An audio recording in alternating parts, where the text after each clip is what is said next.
The No Fate channel checking in on this wintry Christmas morning.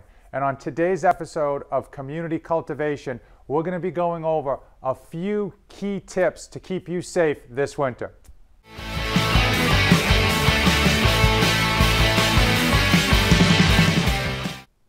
It's December 25th and we clearly have a white Christmas here in Massachusetts. I hope you and your family are having a wonderful Christmas day.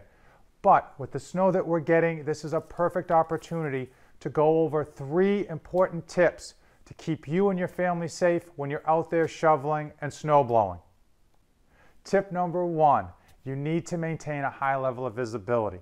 Most snow blowing and shoveling is done in the early morning and late evening, so it's dark out to begin with. However, even when it's super bright in the middle of the day like it is now, cars still can't see you. They have to look over snow mounds. They're not paying attention. They're texting. They're talking on the phone. They're drinking coffee, playing with their radio. It's very important to maintain a high level of visibility at all times. So how do you do that? The first thing with maintaining a high level of visibility is bright colors to stand out against the white snow. So preferably a colorful jacket or a hat or even orange gloves. Also, you can pick up a reflective vest. They're very cheap. Most hardware stores have them. They're not all as sexy as this one, but it's going to help you stand out, again, against the white snow, or if it's super dark, people's headlights will reflect off this much better than a black jacket. Another great item to get to improve your visibility for oncoming cars are headlamps. These have come down substantially in price. You can pick them up anywhere from Walmart, Target, LL Bean, EMS, REI.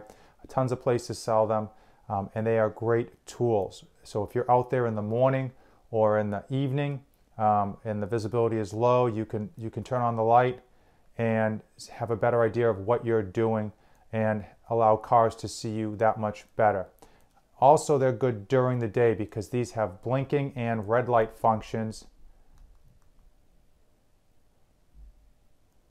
And again, the purpose of these functions, especially during the day, might not be, again, for your visibility, but for cars that are driving by. The second tip is ear protection. Now, I'm not talking about keeping your ears warm. I'm talking about reducing noise. If you were going to be out there snow blowing, or you're going to be around someone that's snow blowing for extended periods of time, you want to have your ears protected. You've got the over-the-ear type like this, and you have the in-ear type like this. Now, these are pretty cheap to pick up, whether, again, hunting store, Walmart, Target, most of these places carry these types. It's important to protect your ears. You may not think of it now, but trust me, you're going to thank yourself later on in life. The third piece of advice to help you stay safe this winter is to never turn your back to oncoming traffic. When you turn your back to oncoming traffic, especially when you are out near the front of your driveway or on the sidewalk, you are much less visible. You are not able to see cars coming. Oftentimes you won't even hear them.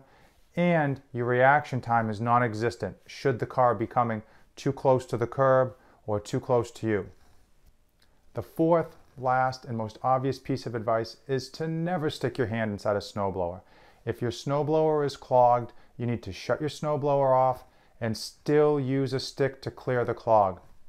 Even with the snowblower shut off, there can still be significant tension in there, and putting your hand in is a recipe for disaster. If you enjoyed today's video, then hit that subscribe button. This channel is dedicated to helping you improve your community at home, in your neighborhood, and in your town. As usual, thanks for watching, and don't save anything for the trip back.